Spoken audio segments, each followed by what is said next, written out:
Good morning every one. അപ്പോൾ ഇന്നത്തെ news അനാലിസിസിലോട്ട് സ്വാഗതം.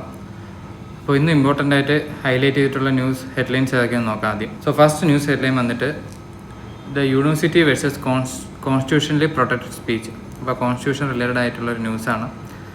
Second one comes from a Eurocentric reset a gateway of India. അപ്പോൾ ഇത് bilateral relation base ചെയ്തിട്ടുള്ള ന്യൂസാണ്. Third one should India amend its nuclear energy laws. ഇപ്പോൾ nuclear energy maintain ചെയ്തിട്ടുള്ള ന്യൂസാണ്. ഫോർത്ത് വൺ ഒരു economy related ന്യൂസാണ്. Is IBC and effective resolution 2. And final one taking stock of COVID-19 vaccine. ഇത്രയാണ് important ആയിട്ടുള്ള news headlines ഉള്ള. നമുക്ക് ഇതിൻ്റെ അനാലിസിസും ബ്രീഫിലോട്ടും പോകും. ഇപ്പോൾ ഫസ്റ്റ് ന്യൂസ് ഹെഡ്ലൈൻ ഇതാണ്, the university versus constitutionally protected speech. അപ്പോൾ ഇത് അക്കാഡമിക് ഏരിയയിൽ ഫ്രീഡം ഓഫ് സ്പീച്ചിന് റിലേറ്റഡ് ആയിട്ടുള്ള ന്യൂസാണ്. അപ്പോൾ എൻ്റെ ബാക്ക്ഗ്രൗണ്ട് എന്ന് വെച്ചാൽ there is a rising concern over universities and governments stifling academic freedom and dissent by equating personal opinion with activism. അതായത് യൂണിവേഴ്സിറ്റിയിൽ ഈ സ്റ്റുഡൻസിൻ്റെ ആയാലും ഫാക്കൽറ്റീസിൻ്റെ ആയാലും അവരുടെ പേഴ്സണൽ ഒപ്പീനിയനെ ആക്ടിവിസം എന്ന മോഡലിലോട്ട് മാറ്റിയിട്ട് അത് ഫ്രീഡം ഓഫ് സ്പീച്ചിനെ ഡിറ്റർ ചെയ്യുന്നു പറഞ്ഞ് അവരുടെ റൈറ്റിനെ ഹോൾഡ് ചെയ്യുന്നുണ്ട്. അപ്പോൾ ഇത് ആക്ച്വലി ആർട്ടിക്കിൾ 19(1) ക്ലോസ് A നമ്മുടെ കോൺസ്റ്റിറ്റ്യൂഷൻ തന്നെ ഗീവ് ചെയ്തിട്ടുള്ള ഫണ്ടമെൻ്റൽ റൈറ്റ്സിന് എഗെയിൻസ്റ്റ് ആയിട്ടുള്ള ഒരു ആക്ഷൻ ആണെന്നുള്ള രീതിയിലാണ് ഓതർ പറയുന്നത്. അപ്പോൾ ഇതിൻ്റെ അകത്ത് ഫസ്റ്റ് അതിൻ്റെ ഒരു ഡിസ്കഷൻ പോകുന്നത് legal frame work of restriction. അപ്പോൾ ഇത് എങ്ങനെ നമുക്ക് റെസ്ട്രിക്റ്റ് ചെയ്യാം, അല്ലെങ്കിൽ ഈ ഒരു റൈറ്റിനെ ഏതൊക്കെ രീതിയിലാണ് റെസ്ട്രിക്റ്റ് ചെയ്യുന്നത്. അപ്പോൾ അതിനൊരു റീസണബിൾ ടെസ്റ്റ് ഉണ്ട് ആക്ച്വലി കോർട്ട് നടത്തുന്നത്. അപ്പോൾ ഇത് യാതൊരു എക്സിക്യൂട്ടീവ് ഓർഡർ വഴി നമുക്ക് അവൈൽ ചെയ്യാൻ പറ്റില്ല, പകരം ലോ വഴി മാത്രമേ നമുക്ക് റെസ്ട്രിക്റ്റ് ചെയ്യാൻ പറ്റുള്ളൂ. അതുകൊണ്ട് തന്നെ ഇൻസ്റ്റിറ്റ്യൂഷണൽ ദിക്തത്വം അല്ലെങ്കിൽ എക്സിക്യൂട്ടീവ് ഓർഡേഴ്സിനോ ഇത് റെസ്ട്രിക്റ്റ് ചെയ്യാൻ പറ്റില്ല. അതുകൊണ്ട് തന്നെ ഈ ഇൻസ്റ്റിറ്റ്യൂഷൻ അക്കൗണ്ടബിലിറ്റി എന്ന് പറഞ്ഞാൽ ഹൈ ആയിട്ട് നമ്മൾ പ്രിസർവ് ചെയ്യേണ്ട ഒരു കാര്യമാണ്. ഓതർ അത് മെയിനായി സജസ്റ്റ് ചെയ്യുന്നത് വെച്ചാൽ even private university are subject to constitutional mandate like article 14 and 19. Arbitrary disciplinary action against faculty expressing constitutional protected views are legally and ethically unjustified. അപ്പോൾ ഈ ഒരു ആക്ഷൻ എന്ന് പറഞ്ഞാൽ ലീഗലിയും എത്തിക്കലിയും അൺജസ്റ്റിഫൈഡ് ആണെന്നാണ് ആക്ച്വലി ഓതർ മെയിനായിട്ട് പറയുന്നത്. അപ്പോൾ ഇതിനെ ബേസ് ചെയ്തിട്ടുള്ള പ്രിലിംസ് അനാലിസിസിലോട്ട് പോകാം. അപ്പോൾ അതിനകത്ത് ഏറ്റവും ഇമ്പോർട്ടൻ്റ് ആയിട്ട് വരുന്ന ആർട്ടിക്കിൾ 19(1) ക്ലോസ് B ആണ്. അപ്പോൾ ഈ ആർട്ടിക്കിൾ മെയിനായിട്ട് പറയുന്നത് വെച്ചാൽ ഓൾ സിറ്റിസൺ, അതായത് എല്ലാ സിറ്റിസണും shall have the right to assemble peacefully without arms. അപ്പോൾ ആംസ് കൂടാതെ പീസ്ഫുള്ളായിട്ട് അസംബിൾ ചെയ്യാനുള്ള എല്ലാ റൈറ്റും ഉണ്ട്. അപ്പോൾ ഇത് ആരെ മെയിനായിട്ട് എൻജോയ് ചെയ്യുന്ന ഓൺലി സിറ്റിസൺസ് ഓഫ് ഇന്ത്യയാണ്. നേച്ചർ ഓഫ് ദ അസംബ്ലി എന്ന് വെച്ചാൽ it must be peaceful. Limitation ഉണ്ട്, ഇത് assembly must be without arms. അപ്പോൾ ഇതിൻ്റെ മെയിൻ പ്രിൻസ് പോയിന്റ് നോക്കുകയാണെങ്കിൽ first one article 91 clause A ആണ്. അതെന്താ പറയുന്നത്, freedom of speech and expression ആണ്. അപ്പോൾ ഈ റൈറ്റ് എന്താ ഉദ്ദേശിക്കുന്നത് വെച്ചാൽ citizen can speak, express and info. Scope വൈഡാണ്. It covers words, print, digital, visuals. ഈ എല്ലാ പെർസ്പെക്റ്റീവിലൂടെ നമുക്ക് എക്സ്പ്രസ് ചെയ്യാം. ഇമ്പോർട്ടൻസ് എന്ന് വെച്ചാൽ it is essential for democracy and accountability. ഇനി ഇതിൻ്റെ കറസ്പോണ്ടിങ് ആയിട്ട് ഇതിന് റീസണബിൾ റെസ്ട്രിക്ഷൻ വെച്ചിട്ടുണ്ട്. ഇപ്പോൾ റെസ്ട്രിക്ഷൻ എന്താണ്, government can limit speech and grounds for security, order, morality, defamation and foreign relation ആണ് മെയിൻ ഗ്രൗണ്ട്സ് ആയിട്ട് വരുന്നത്. ഇപ്പോൾ ജുഡീഷ്യൽ ചെക്ക് വന്നിട്ട് കോർട്ട്സ് ensure limits as reasonable restriction. അപ്പോൾ ഈ ലിമിറ്റാണ് റീസണബിൾ റെസ്ട്രിക്ഷൻ ആയിട്ട് കോർട്ട് കാണുന്നത്. അപ്പോൾ ഇതിനെ ബേസ് ചെയ്ത് മെയിൻലി 2 അമെൻമെൻറ്റ് വന്നിട്ടുണ്ട്. ഫസ്റ്റ് വൺ എന്ന് വെച്ചാൽ ഫസ്റ്റ് അമെൻമെൻറ്റിൽ തന്നെ വന്നിട്ടുണ്ട്. അപ്പോൾ ഫസ്റ്റ് അമെൻമെൻറ്റ് ഇമ്പോർട്ടൻ്റ് ആണ്. ഇതിൻ്റെ 2 വേർഡും കൂടെ റീസണബിൾ റെസ്ട്രിക്ഷനിൽ ആഡ് ചെയ്തിട്ടുണ്ട്. Public order and friendly relation with foreign States എന്ന് പറയുന്ന ഒരു ക്രൈറ്റീരിയ ആയിട്ട് ആഡ് ചെയ്തിട്ടുണ്ട്. 16th അമെൻമെൻറ്റ് വഴി sovereignty and integrity of India എന്ന് പറയുന്നത് ഒരു റീസൺ ആയിട്ട് ആഡ് ചെയ്തിട്ടുണ്ട്. ഇതിൻ്റെ മെയിൻ പർപ്പസ് എന്ന് വെച്ചാൽ state power to restrict speech for national interest. അതായത് നാഷണൽ ഇൻട്രസ്റ്റിന് വേണ്ടിയിട്ട് സ്പീച്ചിനെ റെസ്ട്രിക്റ്റ് ചെയ്യാനുള്ള പവർ എൻഹാൻസ് ചെയ്യുന്ന ഈ ഒരു അമെൻമെൻറ്റ്സ് വഴി. ഇനി അടുത്ത് വന്ന് ഡോക്ട്രിൻ ഓഫ് പ്രൊപ്പോർഷണാലിറ്റി ആണ്. അതെന്താണ്, meaning state action must match the problem. അതായത് സ്റ്റേറ്റ് ഈ ആക്ഷൻ എടുക്കുന്നത് ആ പ്രോബ്ലം എന്താണോ അതിൻ്റെ അത്രയും ആ ഒരു കാഠിന്യം അനുസരിച്ചിട്ടുള്ള ആക്ഷനെ പാടുള്ളൂ എന്നാണ്. അല്ല ഒരു ചെറിയൊരു ആക്ഷന് പുറത്ത് നമുക്ക് വൈഡ് എക്സിക്യൂട്ടീവ് ആക്ഷൻ എടുക്കാൻ പറ്റില്ല, അല്ലെങ്കിൽ ലോ മേക്ക് ചെയ്ത ആക്ഷൻ എടുക്കാൻ പാടില്ല എന്നാണ് കോർട്ട് മെയിനായിട്ട് ഈ ഒരു ഡോക്ട്രിൻ വഴി ഉദ്ദേശിക്കുന്നത്. ഇതിൻ്റെ മെയിൻ ചെക്ക് എന്താ പറയുന്നത്, court ensure restrictions are not excessive use. അതിൻ്റെ മെയിൻ യൂസ് എന്ന് വെച്ചാൽ റൈറ്റിനെയും പബ്ലിക് ഇൻട്രസ്റ്റിനെയും ഒരേപോലെ ബാലൻസ് ചെയ്യുക എന്നുള്ളതാണ്. ഇത് ഇമ്പോർട്ടൻറ്റ് ന്യൂസ് ബ്രീഫാണ്. നമ്മൾ കോൺസ്റ്റിറ്റ്യൂഷൻ സെക്ഷനിൽ മെയിനായിട്ട് ആഡ് ചെയ്യാൻ പറ്റിയ ഒരു ന്യൂസാണ്. അപ്പോൾ GS പേപ്പർ 2 പൊളിറ്റിയിലും GS പേപ്പർ 2 ഗവർണൻസിലും മെയിൻസ് പോയിന്റ് ഓഫ് വ്യൂവിൽ നമുക്ക് ആഡ് ചെയ്യാൻ പറ്റും. അപ്പോൾ ഇത്രയാണ് ഈ ന്യൂസ് ബ്രീഫിലുള്ള. നമുക്ക് അടുത്ത ന്യൂസിലോട്ട് പോകും. അടുത്ത ന്യൂസ് വന്നിട്ട് ഒരു ബയലാറ്ററൽ റിലേഷൻ ന്യൂസാണ്. അപ്പോൾ recently India trade pact sign ചെയ്തിട്ടുണ്ടായിരുന്നു UK ആയിട്ട്. അപ്പോൾ ഓൾറെഡി ഈ ആ ട്രേഡ് പാക്ട് ഇന്ത്യക്ക് ഒരു ഓപ്പണിംഗ് ആണ്, അല്ലെങ്കിൽ ഗേറ്റ് വേ ഓപ്പൺ ചെയ്യുകയാണ് ഇങ്ങോട്ടത്തേക്ക് European യൂണിയനിലോട്ട്. The renewed UK-EU cooperation will simplify regulatory compliance for Indian exports, especially pharmaceutical, seafood, agro products, enhancing efficiency but posing challenges for SME. അതായത് ഓദർ പറയുന്നതെന്ന് വെച്ചാൽ ഈ ഒരു ബയലാറ്ററൽ റിലേഷൻ്റെ ഈ ഒരു സൈൻ ഒരുപാട് ഏരിയാസിൽ നമുക്ക് പോസിറ്റീവാണ്, especially pharmaceutical, seafood, agro products and trade എഫിഷ്യൻസിക്കൊക്കെ നല്ല ബൂസ്റ്റാണ്. പക്ഷേ അതിൻ്റെ ഒരു പ്രശ്നം എന്താണെന്ന് വെച്ചാൽ നമ്മുടെ സ്മോൾ ലെവലിലുള്ള ഇൻഡസ്ട്രീസിനെ ബാധിക്കും. കാരണം അവിടെ നിന്നുള്ള ഇമ്പോർട്ട്സ് ആക്ച്വലി നമ്മൾ ഇവിടുത്തെ എക്സ്പോർട്സിന് വളരെ കോമ്പറ്റീറ്റീവായിട്ട് മാറും. പക്ഷേ ഇതൊരു സ്ട്രാറ്റജിക് ഡിപ്ലോമാറ്റിക് ഓപ്പർച്യൂണിറ്റി എന്നാണ് പറയുന്നത്. കാരണം ഈ ഒരു ബയലാറ്ററൽ റിലേഷൻ വഴി നമുക്ക് ഡിഫൻസ് എൻഹാൻസ് ചെയ്യാൻ പറ്റും, ഇൻഡോ പസഫിക് ഏരിയയിലെ കോർഡിനേഷൻ എൻഹാൻസ് ചെയ്യാൻ പറ്റും, മൾട്ടിലാറ്ററൽ പ്ലാറ്റ്ഫോമായ UN, G20, WTO അവിടുത്തെ ഇന്ത്യയുടെ ലീഡർഷിപ്പിനെ ബൂസ്റ്റപ്പ് ചെയ്യാൻ പറ്റും. അതേപോലെ നമ്മുടെ ഡയസ്പോറയും ടാലൻറ്റിൻ്റെ അങ്ങോട്ടും മൊബിലിറ്റിയും ഈസ് ഓഫ് ആക്കാൻ പറ്റും ഈ റിലേഷൻ വഴി. അതുകൊണ്ട് തന്നെ ഒത്തിരി കൂടെ ഡിപ്ലോമാറ്റിക് ലെവൽ കുറച്ചും കൂടെ ടോക്സ് കൊണ്ടുവരണമെന്നും ഫർദർ ഏരിയാസിനെയും കൂടെ ഇൻക്ലൂസീവായിട്ട് ഇൻക്ലൂഡ് ചെയ്യണമെന്നാണ് മെയിനായിട്ട് ഓദർ ഇത് സജസ്റ്റ് ചെയ്യുന്നത്. ഓക്കെ, അപ്പോൾ ഇതിൻ്റെ കറസ്പോണ്ടിങ് നോക്കുകയാണെന്നുണ്ടെങ്കിൽ ഏറ്റവും ഇമ്പോർട്ടൻ്റ് വരുന്ന ഒരു സ്കീമാണ് RODTP എന്ന് പറഞ്ഞ സ്കീമാണ്. ഇത് മെയിനായിട്ട് എക്സ്പോർട്ട് റിലേറ്റഡ് സ്കീമാണ്. അപ്പോൾ ഇതിൻ്റെ മെയിൻ ഏരിയാസ് വരുന്നത് റീഫണ്ട് എംബഡഡ് ഡ്യൂട്ടീസ് ആൻഡ് ടാക്സസും, WTO കംപ്ലൈൻ്റ് ആണ്, ടെക്നോളജിക്കലി അഡ്വാൻസ്ഡ് ആണ്, മൾട്ടി സെക്ടോറൽ ഏരിയയിൽ ഇത് ആക്ട് ചെയ്യുന്നുണ്ട്. അപ്പോൾ ഈ വേറെ സ്കീംസ് ഏതൊക്കെ വരുന്നത് വെച്ചാൽ ഇമ്പോർട്ടൻ്റ് ആയിട്ട് PLI scheme, production linked incentive സ്കീമാണ്, മെയിനായിട്ട് ലോക്കൽ മാനുഫാക്ചറിനെ ബൂസ്റ്റ് ചെയ്യാൻ വേണ്ടിയിട്ട്. അപ്പോൾ ഇന്ത്യയിൽ ഫാർമസ്യൂട്ടിക്കലിൻ്റെ ഷെയർ എന്ന് പറഞ്ഞാൽ 25% മേളിലാണ് UK വരുന്നത്. ഇത് ഇന്ത്യ UK ഹെൽത്ത് കെയർ ടൈസിനെ സ്ട്രെങ്തൻ ചെയ്യും. അപ്പം നമുക്ക് മെയിൻസ് പോയിൻ്റ് ഓഫ് വ്യൂവിൽ GS പേപ്പർ 2 IRലും GS പേപ്പർ 3 എക്കോണമിയിലും മെയിനായിട്ട് ഇത് നമുക്ക് ആഡ് ഓൺ ചെയ്യാൻ പറ്റും.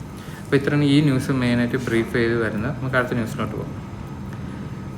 അടുത്ത ന്യൂസ് വന്നിട്ട് ന്യൂക്ലിയർ എനർജി റിലേറ്റഡ് ആയിട്ടുള്ള ന്യൂസാണ്. അപ്പോൾ ഇതിൻ്റെ അകത്ത് മെയിൻ ഓതേഴ്സ് പ്രപ്പോസ് ചെയ്യുന്നത് വെച്ചാൽ നമ്മുടെ കറണ്ട് ന്യൂക്ലിയർ ലോസ് അതിന് അമെൻഡ് ചെയ്യണമെന്നാണ്. ഇപ്പോൾ കറണ്ട് 2 ന്യൂക്ലിയർ ലോ ആണ് മെയിനായിട്ടുള്ളത്. Civil liability nuclear damage act, atomic energy act 1962.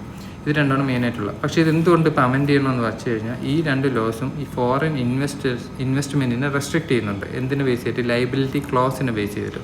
അപ്പോൾ ഈ debate on liability and investment എന്ന് വെച്ചാൽ ലോങ് ആയിട്ടുള്ളൊരു ഡിബേറ്റാണ് ഈ ഒരു ഏരിയയിൽ. അപ്പോൾ ഈ ഒരു അമെൻമെൻറ്റ് വരുന്നത് കൊണ്ട് നമുക്ക് എന്താ പറ്റുന്നത് വെച്ചാൽ നമുക്ക് കുറച്ചുകൂടെ എക്കണോമിക്കലി വയബിൾ ആയിട്ടുള്ള nuclear energy production, technology transfer ഒത്തിരി കൂടെ ഈസ് ഓൺ ആവും, അതേപോലെ ഇൻവെസ്റ്റ്മെൻറ്റ് ഹൈ ആയിരിക്കും. അപ്പോൾ അതുകൊണ്ട് തന്നെ ഇതിൻ്റെ ഒരു അമെൻമെൻറ്റ് വളരെ ആവശ്യമാണ്. പക്ഷേ അറ്റ് ദ സെയിം ടൈം നമ്മൾ പീപ്പിളിൻ്റെ ഈ ഒരു സേഫ്റ്റി കൺസിഡറേഷനും കൂടെ വരണം. കാരണം നാളെ ഒരു സമയത്തൊരു ന്യൂക്ലിയർ ഇഷ്യൂ വന്നു കഴിഞ്ഞാൽ ലയബിലിറ്റി ആക്ച്വലി ഏറ്റെടുക്കാൻ ഒരു അക്കൗണ്ടബിൾ ആയിട്ടൊരു പാർട്ടി വേണം. അപ്പോൾ ആ ക്ലോസിൻ്റെയും കൂടെ ഒരു മോഡിഫിക്കേഷൻ വരണമെന്നാണ് പറയുന്നത്. മെയിനായിട്ട് ഹൈലൈറ്റ് ചെയ്യുന്നത് വെച്ചാൽ അപ്കമിങ് ന്യൂക്ലിയർ ടെക്നോളജി ആയിട്ടുള്ള സ്മോൾ മൊഡ്യൂളർ റിയാക്ടർ. അപ്പോൾ ആ റിയാക്ടേഴ്സ് കൂടുതൽ നമുക്ക് എനർജി സെക്ടറിൽ ഇൻഫ്യൂസ് ചെയ്യാൻ വേണ്ടിയിട്ട് ഇൻവെസ്റ്റ്മെൻറ്റ് ഹൈ ആണ്. അപ്പോൾ അത് സ്കെയിലബിൾ ചെയ്യാൻ വേണ്ടിയിട്ടും ഇൻവെസ്റ്റ്മെൻറ്റ് നമ്മൾ കൂടുതലായിട്ട് ഡിഫ്യൂസ് ചെയ്യണം ഈ ഏരിയയിൽ. അതിന് വേണ്ടിയിട്ട് ഈ ഒരു അമെൻമെൻറ്റ് വളരെ അനിവാര്യമെന്നാണ് മെയിനായിട്ട് പറയുന്നത്. അപ്പോൾ ഇതിനെ കറസ്പോണ്ടിങ് ആയിട്ട് പ്രിലിംസ് പോയിന്റ് നോക്കുകയാണെന്നുണ്ടെങ്കിൽ ഫസ്റ്റ് കീവേഡ് വന്നിട്ട് CLNDA Act 2010 and atomic energy act ആണ്. അപ്പോൾ ഈ CLNDA Act of 2010 മെയിനായിട്ട് പറയുന്നത് വെച്ചാൽ ഓപ്പറേറ്ററാണ് liable for 1500 crores for nuclear damage. അപ്പോൾ ആരാണോ ഓപ്പറേറ്റ് ചെയ്യുന്നത് അവരായിരിക്കും ലയബിളായിട്ട് വരുന്നത് ന്യൂക്ലിയർ ഡാമേജിന് വേണ്ടിയിട്ട്. അതേപോലെ atomic energy act 16(2) government controls atomic energy use and research. ഇതിനകത്ത് ഗവൺമെൻറ് കൺട്രോളിന് മാൻഡേറ്റ് ചെയ്തിട്ടുള്ള ഒരു ആക്റ്റാണ് അറ്റോമിക് എനർജി ആക്ട് 1962 എന്നത്.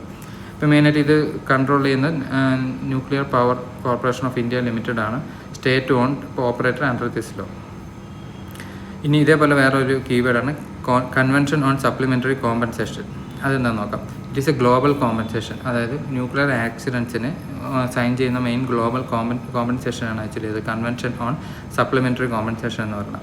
ഇന്ത്യ ഇത് റാറ്റിഫൈഡ് ചെയ്തിട്ടുണ്ട് 2014. ഇന്ത്യയുടെ ഇപ്പോഴത്തെ കറണ്ട് റൂൾസും കാര്യങ്ങളെല്ലാം ഈ ഒരു കൺവെൻഷനുമായിട്ട് അലൈൻ ചെയ്തിട്ടുണ്ട്. പിന്നെ വരുന്ന സ്മോൾ മൊഡ്യൂളർ റിയാക്ടറാണ്. ഇത് അപ്കമിങ് ടെക്നോളജിയാണ് ഈ ഫീൽഡിൽ. അപ്പോൾ ഇതിൻ്റെ ഒരു പ്രത്യേകത എന്ന് വെച്ചാൽ ഇതിൻ്റെ ഒരു ഡിസൈൻ സൈഡിൽ തന്നെയാണ് ആ ഒരു പ്രത്യേകത കാരണം സ്മോൾ സൈസാണ്. 220 മെഗാവാട്ട് യൂണിറ്റ്സ് വരെ പ്രൊഡ്യൂസ് ചെയ്യാൻ പറ്റും. ഫാക്ടറി ബിൽറ്റ് ആയതുകൊണ്ട് തന്നെ പെട്ടെന്ന് ഇൻസ്റ്റാളേഷൻ ഈസിയാണ്.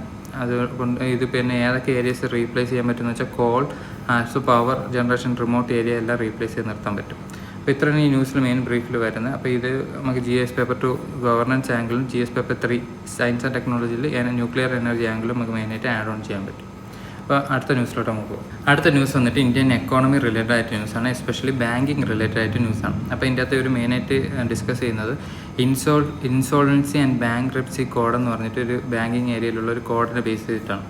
അപ്പോൾ ഇത് മെയിനായിട്ട് ഈ കോഡിൻ്റെ യൂട്ടിലിറ്റി എന്ന് പറഞ്ഞാൽ നമുക്ക് ഡെപ്റ്റ് കൊടുത്തതിനെ റിക്കവറി ചെയ്യാൻ വേണ്ടി അത് ഈസ് ഓഫ് ആക്കാനും ബിസിനസ്സിൻ്റെ ഫ്ലോയെ ഈസ് ആക്കാനും വേണ്ടിയിട്ടുള്ളൊരു മെക്കാനിസമാണ് ആക്ച്വലി ഇൻസോൾവൻസി ബാങ്ക്രപ്സി കോഡ് എന്ന് പറയുന്നത്. അപ്പോൾ ഇതിൻ്റെ തുടക്കത്തിൽ മെയിനായിട്ട് സ്റ്റാർട്ട് ചെയ്യുന്നത് വെച്ചാൽ ഇത് നല്ല രീതിയിൽ പെർഫോം ചെയ്തിട്ടുണ്ട്. അറൗണ്ട് 32.8% റിക്കവറി റേറ്റ് ഇത് മെയിൻറ്റെയിൻ ചെയ്തിട്ടുണ്ട്. Also improving credit discipline and reducing NPA significantly. അപ്പോൾ ഇതിൻ്റെ ഒരു എഫക്റ്റ് കാരണം നമുക്ക് NPAയുടെ എമൗണ്ട് കുറയുന്നുണ്ട്. ആൾസോ ക്രെഡിറ്റ് ഡിസിപ്ലിൻ ബൂസ്റ്റ് ചെയ്യുന്നുണ്ട്. പക്ഷേ സ്റ്റിൽ ഇതിന് കുറച്ച് പ്രശ്നമുണ്ട് എന്നാണ് പറയുന്നത്. അത് മെയിനായിട്ട് ഇതിൻ്റെ ഏരിയ വരുന്നത് ജുഡീഷ്യൽ ഡിലേയും പോസ്റ്റ് റെസൊല്യൂഷൻ അൺസർട്ടനിറ്റീസാണ് പറയുന്നത്. അതായത് ഇത് കോർട്ടിലോട്ട് പോകുമ്പോൾ അതിൻ്റെ അകത്ത് ജുഡീഷ്യൽ ഡിലേ വരുന്നുണ്ട്. അതിന് മെയിനായിട്ട് ഹൈലൈറ്റ് ചെയ്യുന്ന ഒരു കേസ് പറയുന്നുണ്ട്, ഭൂഷൺ സ്റ്റീൽ വെർഡിക്റ്റ് പറയുന്നുണ്ട്. കാരണം ഇത് ഒരു ഇൻവെസ്റ്ററിൻ്റെ കോൺഫിഡൻസിനെയും ഫൈനൽ റെസൊല്യൂഷൻ്റെ ഔട്ട്കമ്മിനെ ഒരുപാട് അഫക്റ്റ് ചെയ്യുന്നതെന്നാണ് ഓതർ ഹൈലൈറ്റ് ചെയ്യുന്നത്.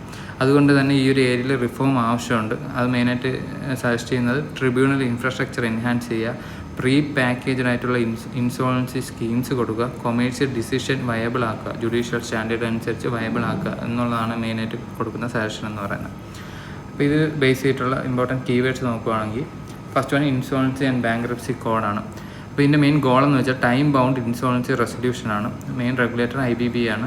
ട്രിബ്യൂണൽസ് വന്നിട്ട് കമ്പനി ലോ ട്രിബ്യൂണലുണ്ട്, ഡെപ്റ്റ് റിക്കവറി ട്രിബ്യൂണലുണ്ട്. അത് കമ്പനി ലോ ട്രിബ്യൂണൽ ഫോർ കമ്പനീസും ഡെപ്റ്റ് റിക്കവറി ട്രിബ്യൂണൽ ഫോർ ഇൻഡിവിജ്വൽസും. മെയിൻ കമ്പനി ലോ ട്രിബ്യൂണലിനെ കുറിച്ച് നോക്കുകയാണെങ്കിൽ അതിൻ്റെ main function decides companies insolvency cases എന്നുള്ളതാണ്.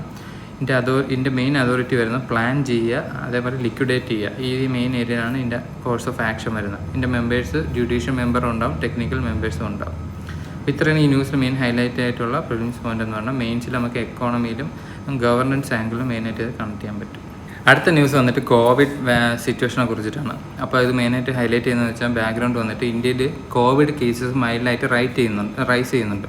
അപ്പോൾ ഇതൊരു വേവായിട്ട് കൺസിഡർ ചെയ്യുന്നില്ല, പക്ഷേ സ്റ്റിൽ ഇതൊരു വേവിലോട്ട് എത്താനുള്ള ചാൻസ് ഉണ്ട് എന്നാണ് മെയിനായിട്ട് ഹൈലൈറ്റ് ചെയ്യുന്നത്. പക്ഷേ ഗവൺമെൻറ് സ്റ്റിൽ ഒരു ബൂസ്റ്റർ വാക്സിൻ കൊടുക്കുന്നതിൽ റിലക്റ്റഡ് ആണ്. അതിൻ്റെ മെയിൻ റീസൺ എന്ന് വെച്ചാൽ ഈ ബൂസ്റ്റർ വാക്സിൻ കൊടുക്കുന്നത് മൂലം ഒരു ഹൈബ്രിഡ് ഇമ്മ്യൂണിറ്റി ഉണ്ടാവാൻ ചാൻസ് ഉണ്ട്, അല്ലെങ്കിൽ ഹേർഡ് ഇമ്മ്യൂണിറ്റി ഉണ്ടാവാൻ ചാൻസ് ഉണ്ട്. കാരണം ഓൾറെഡി ഉള്ള വൈറസ് ഈ വാക്സിനെതിരെയായിട്ട് ആൻറ്റിബോഡി പ്രൊഡ്യൂസ് ചെയ്യും. ഈ വാക്സിൻ അതിന് യൂസ്ഫുൾ ആവാത്ത ഒരു സിറ്റുവേഷൻ വരും. അങ്ങനെ വന്നാൽ ഭയങ്കര പ്രശ്നമാവും. ആ ഒരു ഇഷ്യൂ റെഡ്യൂസ് ചെയ്യാൻ വേണ്ടിയിട്ട് വാക്സിൻ നമുക്ക് ലാസ്റ്റ് റിസോർട്ടായിട്ട് നമുക്ക് കൺസിഡർ ചെയ്യാൻ പറ്റുള്ളൂ എന്നാണ് ഓതർ മെയിനായിട്ട് പറയുന്നത്. സ്റ്റിൽ ഇതിൻ്റെ അകത്ത് കുറേ ചാലഞ്ചസ് ഉണ്ട്, പോളിസി ഗ്യാപ്സ് ഉണ്ട്. അതിന് മെയിനായിട്ട് വാക്സിൻ്റെ സ്റ്റോക്ക് ഔട്ട് ഒരു ഇഷ്യൂ ആണ്, lack of updated epidemiological data. അപ്പോൾ എപ്പിഡെമോളജിക്കൽ ഡേറ്റയുടെ അവൈലബിലിറ്റി, സ്റ്റാൻഡേർഡ് ഓപ്പറേറ്റിംഗ് പ്രൊസീജിയർ എന്താണെന്നുള്ള ക്ലിയർ കട്ട് ഐഡിയ ഇല്ല. അപ്പോൾ ഇതൊക്കെ ഒരു മെയിൻ ഇഷ്യൂ ആണ്. അതുകൊണ്ട് തന്നെ എക്സ്പേർട്സ് ഇതിൻ്റെ ഒരു പ്രിപ്പയർനെസ്സും പബ്ലിക് അവയർനെസ്സും പേഴ്സണൽ പ്രിവെൻറ്റീവ് പ്രാക്ടീസസും മെയിനായിട്ട് എൻഹാൻസ് ചെയ്യണമെന്നാണ് ഓതേഴ്സ് മെയിനായിട്ട് പറയുന്നത്. ഇനി ഇതിൻ്റെ പ്രിലിംസ് പോയിന്റ് വരുന്ന കീവേഡ് ഒക്കെ നോക്കിക്കഴിഞ്ഞാൽ കോവിൻ ഡാഷ്ബോർഡ് ഒരു ഇമ്പോർട്ടൻറ്റ് കീവേഡാണ്. കോവിൻ എന്ന് പറഞ്ഞാൽ manages vaccine registration and certificate ആണ്. ഇതാരാണ് ആക്ച്വലി ലീഡ് ചെയ്യുന്നത്? ICMR ആണ് ലീഡ് ചെയ്യുന്നത്, മെഡിക്കൽ റിസർച്ച് കൗൺസിൽ. അപ്പോൾ ഇതുകൊണ്ടുള്ള ഉപയോഗം എന്ന് വെച്ചാൽ it enables fast and large vaccination enable ചെയ്യാൻ സഹായിക്കും. അതേപോലെ ഇമ്പോർട്ടൻറ്റ് കീവേഡാണ് ഹൈബ്രിഡ് ഇമ്മ്യൂണിറ്റി കൺസെപ്റ്റ് എന്ന് പറയുന്നത്. ഇത് മെയിനായിട്ട് ഉദ്ദേശിക്കുന്നത് immunity from both infection and vaccine ആണ്. Effect stronger and wider protection ആണ്. ഇമ്പോർട്ടൻസ് എന്ന് വെച്ചാൽ ഹെൽപ്സ് പബ്ലിക് ഹെൽത്ത് പ്ലാനിങ്ങിന് ഹെൽപ്ഫുള്ളാണ്. ഇനി WHO ഗൈഡ് ലൈൻസ് ഉണ്ട് ഈ വാക്സിൻ ഹൈ റിസ്ക് ഗ്രൂപ്പിന് വേണ്ടിയിട്ട്. അപ്പോൾ മെയിനായിട്ട് ഹൈ റിസ്ക് ഗ്രൂപ്പ് കൺസിഡർ ചെയ്യുന്നത് എൽഡർലി ഹെൽത്ത് വർക്കേഴ്സിനെയാണ് മെയിനായിട്ട് ഹൈ റിസ്ക് ഗ്രൂപ്പിൽ കൺസിഡർ ചെയ്യുന്നത്. അപ്പോൾ അവർക്ക് ഓൾറെഡി ബൂസ്റ്റർ വാക്സിൻ കൊടുക്കണം. കാരണം ഓൺഗോയിങ് പ്രൊട്ടക്ഷൻ പ്രിവെൻറ്റീവ് എന്നുള്ള ആസ്പെക്റ്റിൽ ബൂസ്റ്റ് ചെയ്യാൻ വേണ്ടിയിട്ട് ഈ ബൂസ്റ്റർ വാക്സിൻ കൊടുക്കണമെന്നാണ് സജസ്റ്റ് ചെയ്യുന്നത്. അതേപോലെ അപ്ഡേറ്റഡ് ആയിട്ടുള്ള ഇൻഫർമേഷൻ പാസ് ചെയ്യാൻ വേരിയൻ്റ് ഉണ്ടെങ്കിൽ ഇതാണ് മെയിനായിട്ട് സജഷനിൽ വരുന്നത്. അപ്പോൾ ഇത് നമുക്ക് GS പേപ്പർ 2 ഹെൽത്ത് സോഷ്യൽ സെക്ടറിൽ ഹെൽത്ത് എന്നുള്ള ഏരിയയിലും GS പേപ്പർ 3 ഡിസാസ്റ്റർ മാനേജ്മെൻറ്റ് എന്നുള്ള ഏരിയയിലും നമുക്ക് കൺസിഡർ ചെയ്യും. അപ്പോൾ ഇത്രയാണ് ഇന്നത്തെ ഇമ്പോർട്ടൻ്റ് ആയിട്ടുള്ള ന്യൂസ് ബ്രീഫ് വരുന്നത്. അപ്പോൾ മെയിനായിട്ട് ഈ ഒരു ഹെൽത്ത് ഇഷ്യൂ ഉണ്ടായിരുന്നു, ബയലാറ്ററൽ ഇഷ്യൂ, ന്യൂക്ലിയർ എനർജിയുടെ ഒരു ഇഷ്യൂ, കോൺസ്റ്റിറ്റ്യൂഷണൽ ആർട്ടിക്കിളും ഉണ്ടായിരുന്നു. അപ്പോൾ different types of news brief എന്നുണ്ടായിരുന്നത്. അപ്പോൾ നിങ്ങൾ ഈ നോട്ട് ആഡ് ഓൺ ചെയ്യുക ഇന്നത്തെ ന്യൂസ് റീഡിങ്ങിൽ. കറസ്പോണ്ടിങ് ഇതേപോലെ നാളെ ഒരു ന്യൂസ് അനാലിസിസ് വീണ്ടും കാണാം. Thank you.